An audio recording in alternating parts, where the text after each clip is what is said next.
L'année 2020 aura été marquée par des phénomènes d'une ampleur sans précédent, notamment en termes de réchauffement climatique, perte de la biodiversité ou croissance des inégalités sociales. Ces événements amènent de plus en plus de citoyens à remettre en question notre modèle socio-économique et notre manière de produire et de consommer. En Belgique, un nombre croissant d'entreprises et d'organisations ont fait le choix du commerce équitable. Le but étant de créer de la valeur ajoutée dans les échanges commerciaux, tout en étant un acteur de changement, aussi bien au niveau social qu'écologique. L'ensemble des acteurs du commerce équitable se sont fédérés au sein de la Belgian Fairtrade Federation. Ils ont en commun le respect fondamental des 10 principes du commerce équitable. Le principe le plus important étant celui du prix juste. Il s'agit d'un prix qui tient compte de la réalité du producteur, qui est négocié entre le producteur et son premier acheteur, et qui couvre tous les frais de production, qui couvre une rémunération du producteur qui lui permet de vivre dignement, qui permet aux producteurs du Sud d'investir dans des projets sociaux ou environnementaux. Le choix du commerce équitable, c'est vraiment l'idée de valoriser une agriculture bio et locale, donc travailler en direct avec des agriculteurs, comme ici dans notre houblonnière, donc avec la ferme à l'Arbre de Liège, mais également avec notre orge qui vient de la ferme Shippers à Wans, ou alors de la ferme Le Jeune à Ognoul, donc à quelques kilomètres ici de la brasserie. Et l'idée, c'est vraiment de les aider à revenir avec une agriculture brassicole locale et belge.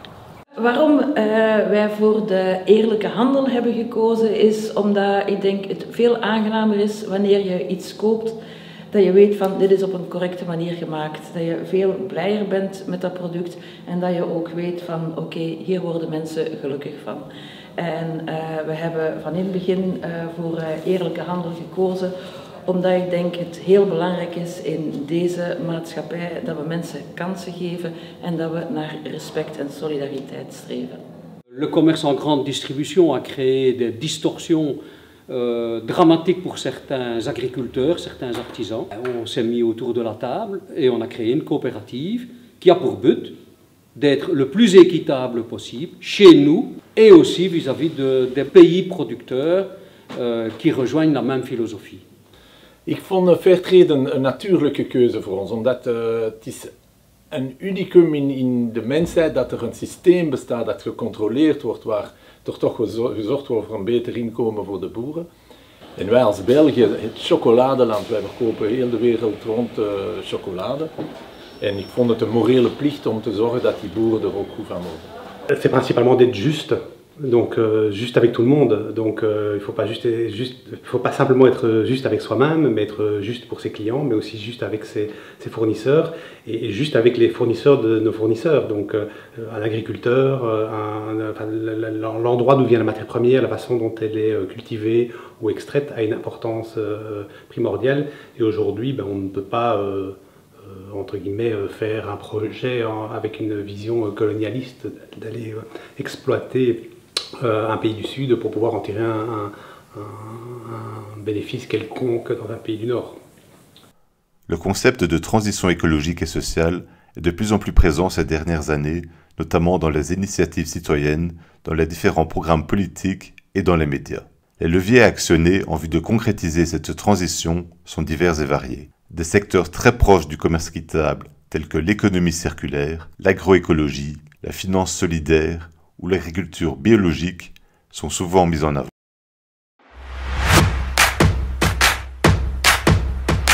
C'est un commerce qui s'adresse prioritairement à l'agriculture paysanne et l'agriculture paysanne est vraiment l'élément central du développement durable des zones rurales, tant en Amérique latine, en Afrique, en Asie qu'en Europe. On peut particulièrement sentir à quel point le commerce équitable est un levier de transition dans le monde du jouet parce qu'il y a quand même une immense majorité des produits pour enfants et des jouets qui sont fabriqués en Chine. Et la Chine, c'est un pays qui est quand même fort opaque par rapport à ses conditions de travail et qui est fort léger aussi par rapport aux normes environnementales. Et en comparaison, mais nous on essaie de proposer des jouets qui sont entièrement faits à la main, donc c'est coupé, c'est poncé, c'est peint à la main, c'est séché au soleil, le coton il est tissé sur des vieux métiers à tisser en bois, et tout ça avec une relation directe avec nos artisans, donc il y a vraiment un côté social qui est très développé, mais il y a aussi une empreinte écologique qui est très très réduite par rapport à du commerce conventionnel.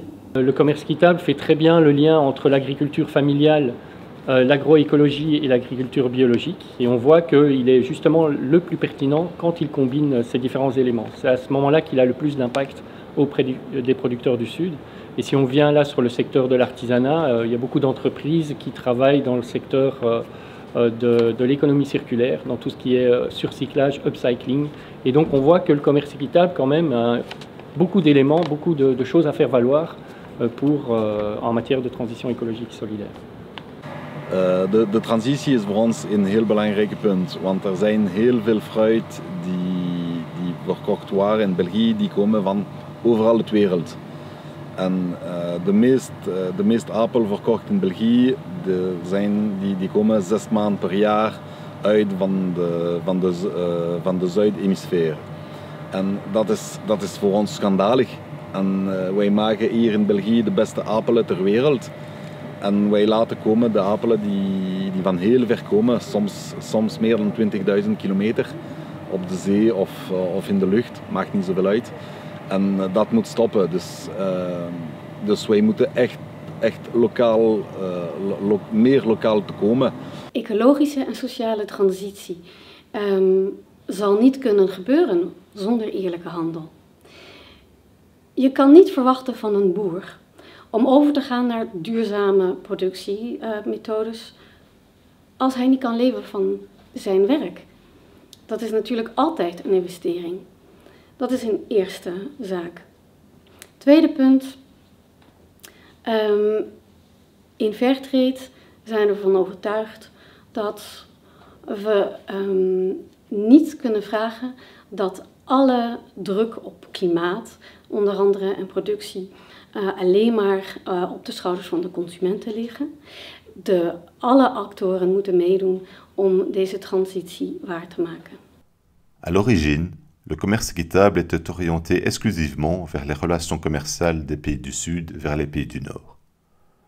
Dans les années 2000, des initiatives visant à soutenir les agriculteurs du Nord ont vu le jour. Un événement marquant étant la crise du lait de 2009 qui a poussé des centaines de producteurs à déverser 3 millions de litres de lait dans un champ à Sydney. Ce mouvement est à l'origine de la marque Ferbel créée dans la foulée. Entre autres initiatives, on peut également citer des coopératives de producteurs locaux telles qu'Agricover, Litterroir ou Copesem, des brasseries coopératives de circuit court telles que la brasserie de la Lesse ou la brasserie coopérative liégeoise. La gamme Terra Etica d'étiquables disponible partout en Belgique. Le lancement en 2018 du label Prix Juste Producteur soutenant les agriculteurs belges. Et de manière générale, la coexistence de produits nord et sud chez de nombreux acteurs du commerce équitable.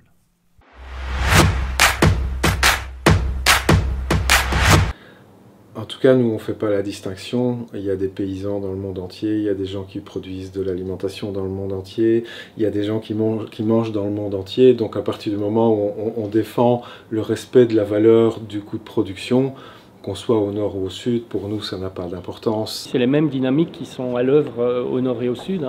Si on prend par exemple l'exemple de l'agriculture en Belgique, ces 40 dernières années, il y a environ 68% des fermes qui ont disparu, et parallèlement la taille des fermes a été multipliée par plus que 3. Et donc on voit que les petits fermiers disparaissent aussi, sont en difficulté en Belgique, et c'est grosso modo la même logique que dans les pays du Sud. On a des problèmes d'accès à la terre au nord, on croyait que c'était quelque chose qui était uniquement propre au sud, mais on voit bien qu'au nord c'est aussi compliqué d'avoir accès à la terre aujourd'hui. Et on a besoin de construire des filières de commercialisation depuis la production jusqu'à la commercialisation, sinon on ne sait pas vivre de notre travail. C'est exactement la même chose qu'au sud. Donc nous, ça nous tient à cœur d'essayer aussi de construire des filières avec le sud. Nogmaals, vanaf het moment dat een boer niet kan leven van zijn werk, zit er een serieuze kink in de kabel. Dat het nu hier is of ergens anders. Wat dat betreft is er wel fundamenteel een groot probleem die globaal aangepakt moet worden. Dit heeft te maken met food sovereignty. Het heeft te maken met hoe het voedselsysteem in elkaar zit. D'après un sondage du Trade for Development Center, en 2018, 9 Belges sur 10 avaient déjà entendu parler du commerce équitable. Au niveau de la demande, le pourcentage des Belges ayant acheté des produits du commerce équitable au moins une fois tous les 3 mois est passé de 37% en 2014 à 43% en 2018. Le commerce équitable, viable, bien entendu, c'est la base du fondement de ce qu'on fait. Donc, bien entendu, on ne part pas avec un objectif de 100%. Hein. De manière générale, le marché alimentaire est aussi segmenté, mais en tout cas, on pense qu'on a une bonne ambition d'aller un peu plus loin qu'une niche à moins de 5%. Les différents sondages qu'on a pu effectuer nous ont amené à estimer à au moins 25% les parts de marché, en tout cas dans les intentions des gens par rapport aux produits alimentaires. On démontre que oui, on en est la preuve vivante, c'est ce qu'on a voulu faire dès le départ. Ici, on voulait montrer justement que c'était viable de faire du commerce, de produire autrement, de faire du commerce autrement. Il y a un déclic qui se fait en tout cas au niveau de la population, de chercher une alimentation. Alors c'est pas généralisé, je dis, mais en tout cas, on se rend compte ici que le confinement a mis ça un peu en évidence aussi. Qu'il y a une volonté d'aller vers une manière de consommer qui est plus responsable, qui prenne en compte justement l'aspect qualitatif, l'aspect local, l'aspect environnemental. Et donc oui, une demande, il y en a clairement une. La coopérative existe depuis 10 ans. On n'a pas arrêté de se développer, de grandir chaque année. La demande est plus grande chaque année et la coopérative est viable sur son activité propre. C'est pas une coopérative qui vit grâce à des subsides X ou Y. Donc je crois que Agricovert est l'exemple vivant qu'on peut vraiment développer un projet avec une certaine envergure. On constate qu'il y a une réelle croissance et une demande en tout cas de labellisation concernant les labels Prix Juste. Parce qu'on a démarré de rien en fin 2016. Au jour d'aujourd'hui, nous sommes à plus de, je vais dire comme ça, un peu plus d'une centaine de demandes à traiter et en traitement, et ça concerne en tout cas un chiffre d'affaires qui dépasse les 13 millions d'euros à l'heure actuelle. Donc on peut dire qu'en 2 ans c'est quand même déjà un très très bon début. Et je pense que voilà, les demandes futures en tout cas je vais dire, amèneront en tout cas un développement beaucoup plus important en tout cas du label. Et puis de plus en plus, il y a des gens qui ont envie d'avoir un contact direct avec le producteur, de vivre autrement, de consommer autrement et de changer les habitudes qui ont été acquises avec le développement des grands commerces et des grandes surfaces. Fairtrade bestaat al een goede 30 jaar. En veel merken hebben al aangetoond dat ze zich al op lange termijn engageren in eerlijke handel. En er zijn zeer veel successtories die we naar voren zouden kunnen brengen. Het is een goede en degelijke middel om de economie ook van binnenin te veranderen. Les chiffres publiés récemment par Fairtrade Belgium ont mis en avant la tendance positive que connaît le secteur du commerce équitable. Le chiffre d'affaires du label Fairtrade a dépassé les 220 millions d'euros en 2019 en Belgique. Un cap historique et une augmentation de plus de 30% par rapport à 2018. Le volume des produits vendus a lui augmenté de 41%, dopé par l'engagement croissant de l'industrie et de la grande distribution. En outre, plus d'une banane sur 4 est désormais labellisée Fairtrade en Belgique. De nombreux autres exemples de success stories prouvent qu'il ne s'agit pas d'un cas isolé. Nous sommes passés de 500 000 euros de chiffre d'affaires à plus de 5 millions d'euros de chiffre d'affaires, donc multiplié par 10 en 10 ans. Nous avons évidemment créé une équipe autour de nous, autour de Stéphane et moi qui sommes les 2 fondateurs. On crée l'emploi, on crée une activité économique dans un modèle coopératif qui est quand même assez caractéristique. Het is een bedrijfje dat 250.000 euro deed 15 jaar geleden en vandaag 10 miljoen. Dus dat is toch veel. Dat is nog een klein bedrijf hoor, in de sector, maar tewerkstelling tot 30 personen vandaag van 5 in het begin. Dus het genereert wel echt werk. meer dan 30 eigenlijk, want we werken heel veel met beschutte werkplaatsen in de regio en zo. On a créé la coopérative en 2009, on était 8 agriculteurs. Aujourd'hui, 10 ans ou 11 ans plus tard, on est presque 500 membres dans la coopérative. La première année, on a vendu 800 000 litres de lait et l'année passée, on a franchi les 11 millions litres de lait, donc environ 1 litre de lait par habitant. On a créé un collectif de magasins de vêtements, en fait, donc c'était vraiment super positif. On faisait les ventes ensemble, ça a permis à des entreprises qui étaient en faillite après la crise de 2008 de pouvoir écouler leur stock. Et, voilà. Et donc finalement, cette success story a une suite puisque dans les 3 personnes du collectif qui restaient, il y en a 2, c'est-à-dire Luna Violette et nous, qui sommes restés ensemble et qui avons créé une coopérative de vêtements. Quand on a commencé notre première année, on avait fait à peine 300 kg de karité. L'année passée, donc début 2020, on a fait plus d'1 tonne. Donc voilà, et on a commencé en 2015, donc en 2020, 5 ans après, on est passé de 300 kg à 1 tonne. En savon, ben, c'est plus ou moins la même chose, on est passé d'une dizaine de points de vente en 2018, parce que ça a vraiment démarré 2018, et maintenant on a une quarantaine de points de vente qui tournent régulièrement et qui nous commandent encore. L'Alter-Evo, ça fait 11 ans depuis que ça existe. Le fait qu'on a créé une coopérative, quelque chose qui est très commun donc dans le commerce équitable aussi, ça nous a très fort aidé puisque 11 ans plus tard, on voit que le projet est toujours debout. Maintenant, on est à 13 équivalents temps plein. Donc ça, c'est aussi très chouette. Le succès, moi, il est avant tout social. C'est important aussi quand on travaille, quand on est producteur, sentir qu'on est valorisé, que la qualité de son travail, de son produit est reconnue. Donc ça aussi, ça fait changer les choses socialement dans le Sud. Tout l'espace ici, on a réussi à vraiment créer un vrai pôle, un vrai endroit où on peut voir c'est quoi des produits Fairtrade, Sud et Nord. Et donc choisir de venir, si on veut faire un cadeau ou même acheter des choses au niveau nourriture, faire le choix de venir voir du Fairtrade. On a un pool de clients qui sont fidèles, ça c'est aussi une grande fierté. La Fédération belge du commerce équitable est née il y a 10 ans suite à la volonté des acteurs du commerce équitable de se mettre en réseau, de pouvoir échanger et de faire entendre leur voix. Ses missions sont soutenir et développer le marché du commerce équitable en Belgique, faire évoluer les modes de consommation, apporter une expertise fiable et impartiale sur le commerce équitable et représenter le secteur et faire du plaidoyer politique.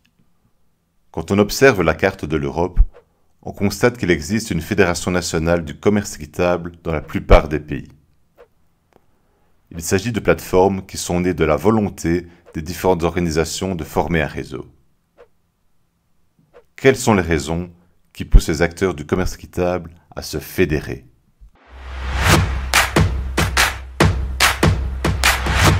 Ben, la fédération, oui, c'est super important. C'est d'ailleurs la raison, en fait, nous, à partir du moment où on a eu cette idée au départ de développer quelque chose qui s'inspirait du commerce équitable nord-sud, on s'est dit, ben, on va faire appel aux gens qui s'y connaissent, parce qu'au-delà de l'idée, il y a des systèmes, il y a des mécanismes, il y a des process, il y a des gens, il y a des entreprises, et donc d'avoir pu rencontrer tous les gens qui avaient déjà travaillé depuis des années là-dedans, je pense que ça nous a fait gagner 10 ans dans le montage de notre système, dans ne pas faire des erreurs que d'autres avaient faites, dans des conseils, et donc ça c'était pour nous fondamental et vraiment important.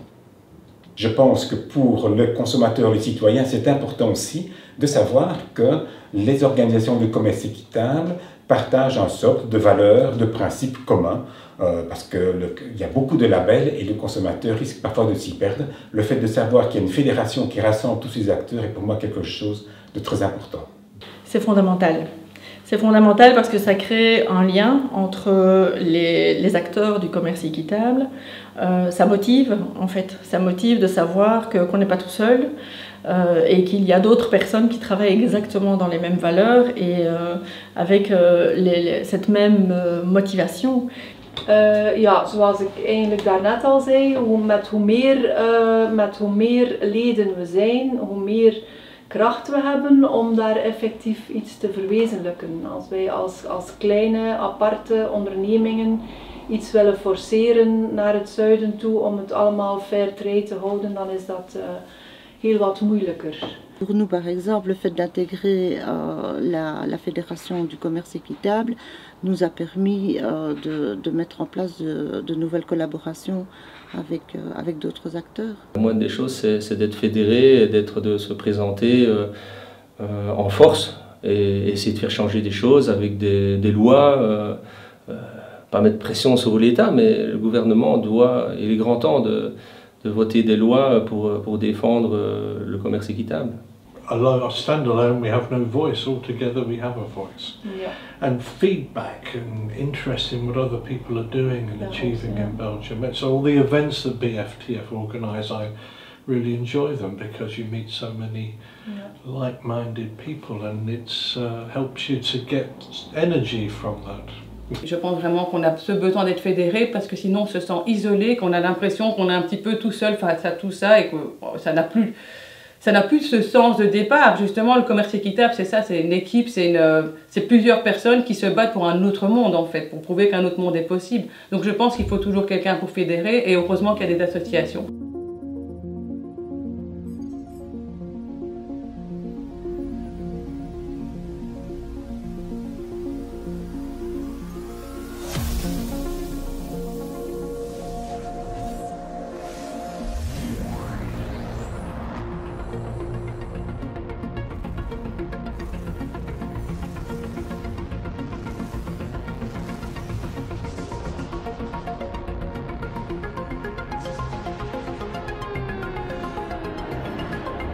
Respecter son humanité. Mutualisation. Puissance de communication.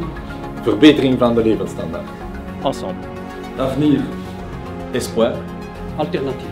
Expertise. Samenwerking. La diversité. Crédibilité.